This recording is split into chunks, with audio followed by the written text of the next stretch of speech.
السلام علیکم ناظرین، آپ دیکھ رہے ہیں ہمارا یوٹیوب چینل آؤ جانیں، جس میں آپ کو دنیا کی عظیم شخصیات و واقعات کے بارے میں بتایا جاتا ہے۔ چلتے ہیں آج کی اس عظیم شخصیت کی طرف۔ 600 روپے کے قرض کے بدلے 4 سالہ بچے کو غلام بنا دیا گیا۔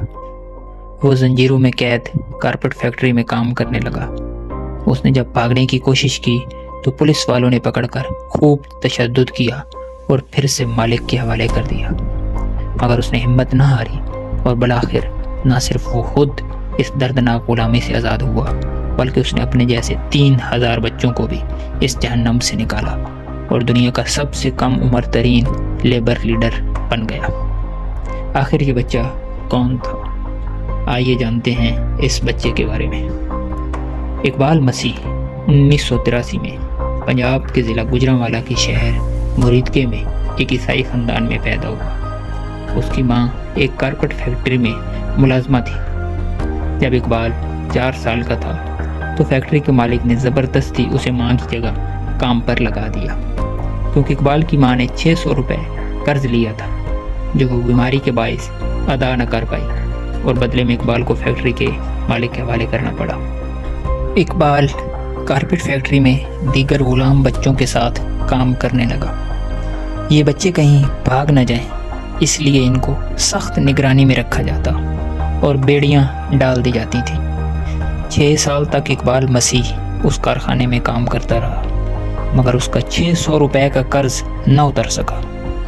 جب اس کی عمر 10 سال ہوئی تو سپریم کورٹ آف پاکستان نے اپنے ایک فیصلے میں چائلڈ لیبر کو غیر قانونی اور سنگین جرم قرار دے دیا۔ اقبال کو اس فیصلے سے ہمت ملی اور اس نے سوچا کہ وہ بھاگ جائے تو اسے قانونی تحفظ حاصل ہوگا۔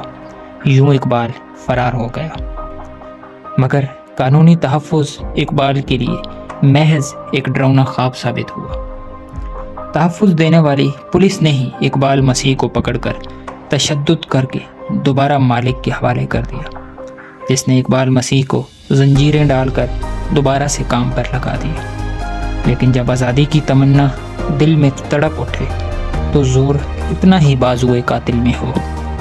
انسان ہر قیمت پر قفس سے آزادی کا خواب تعبیر کر کے رہتا ہے۔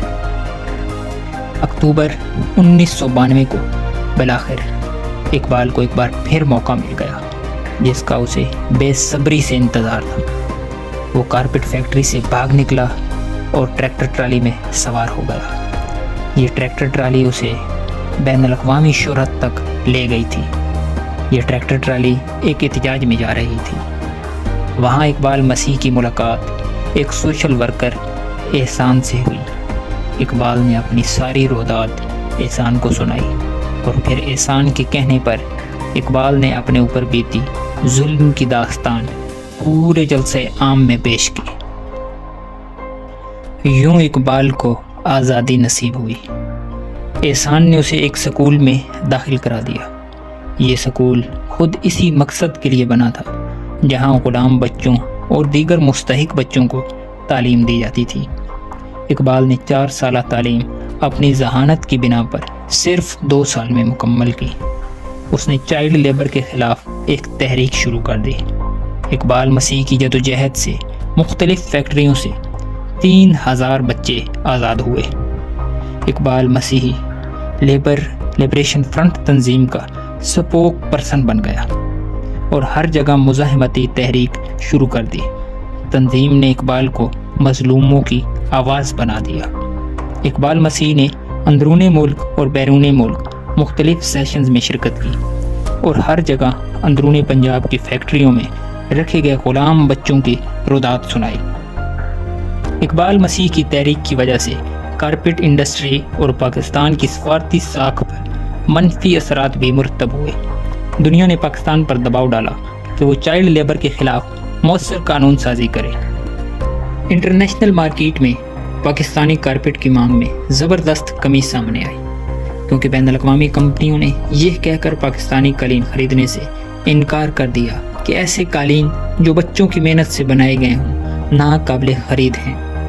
یوں بین الاقوامی دباؤ کے نیچے آ کر پاکستان میں چائلڈ لیبر کے خلاف قانون سازی شروع ہو گئی اور محض 2 سال میں ہی 3000 سے زائد بچے جو کارخانہ داروں میں رکھے ہوئے تھے رہا کروا دیے گئے۔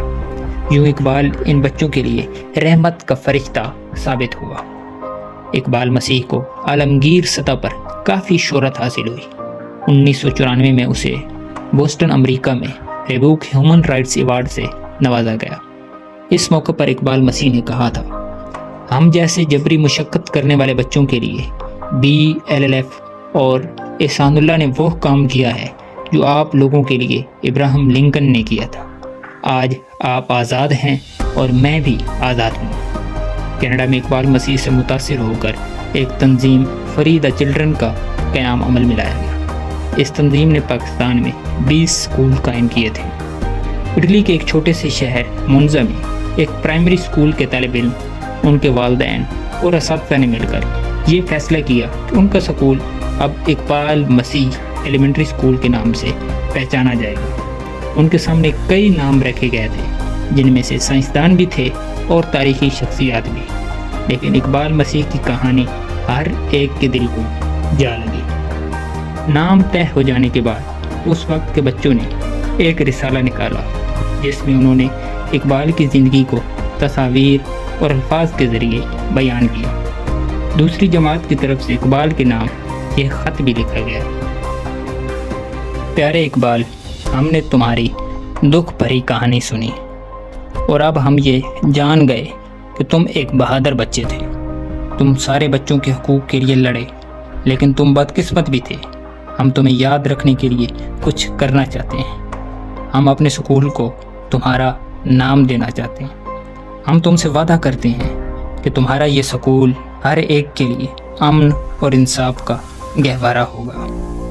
سن 1996 سے اسپین اور امریکہ میں ہر سال 16 اپریل کو اقبال ڈے منایا جاتا ہے۔ اس دن اقبال مسیح کو خراج عقیدت پیش کیا جاتا ہے۔ سن 2014 میں جب بھارتی خاتون کیلاش ستارتھی کو چائلڈ لیبر کے خلاف جدوجہد کرنے پر نوبل انعام دیا گیا تو انہوں نے اپنی تقریر میں یہ ایوارڈ اقبال مسیح کے نام کیا تھا۔ درجنوں تنظیمیں اور ایوارڈ اقبال مسیح کی جدوجہد سے انسپائر ہو کر تشکیل دیے گئے۔ رہتی دنیا تک اقبال مسیح کا ستارہ اقبال پر رہے گا۔ کارپیٹ مافیا کے ہاتھوں اقبال مسیح کا 13 سال کی عمر میں قتل کر دیا گیا۔ جب دنیا اقبال مسیح کی عظمت اور جدوجہد کو مزاحمت کا ستارہ بنا رہی تھی تو اقبال مسیح پاکستان کی کارپیٹ اور چائلڈ لیبر مافیا کی آنکھوں میں کھٹک رہا تھا۔ اقبال مسیح نے پاکستانی کارپیٹ مافیا کی کروڑوں روپے کی انڈسٹری کے لیے مشکلات کھڑی کر دی تھی۔ چائلڈ لیبر کی صورت میں جو انہیں سب سے سستی لیبر دستیاب تھی وہ اب ناممکن نظر آ رہی تھی۔ کارپیٹ مافیا کسی ایسے موقع کی تلاش میں تھی کہ وہ اقبال مسیح سے اپنے خسارے کا حساب لے سکے۔ 16 اپریل 1995 کو اقبال مسیح جب 13 برس کا تھا اور اپنے گاؤں میں بچوں کے ساتھ سائیکل چلا رہا تھا تو اس ہیرو کو ایک نشئی نے گولیاں مار کر ہلاک کر دیا۔ اس قاتلانہ حملے کے پیچھے وہی کارپیٹ مافیا تھا جس کے خلاف اقبال نے مزاحمتی تحریک شروع کر رکھی تھی۔ ثبوت نہ ہونے کی وجہ سے آج تک یہ معاملہ زیر بحث ہے کہ اقبال کو آخر کس نے مارا۔ آج کے لیے اتنا ہی تھا۔ جلد ہی ملتے ہیں کسی اور عظیم شخصیت کے ساتھ۔ تب تک کے لیے اللہ حافظ۔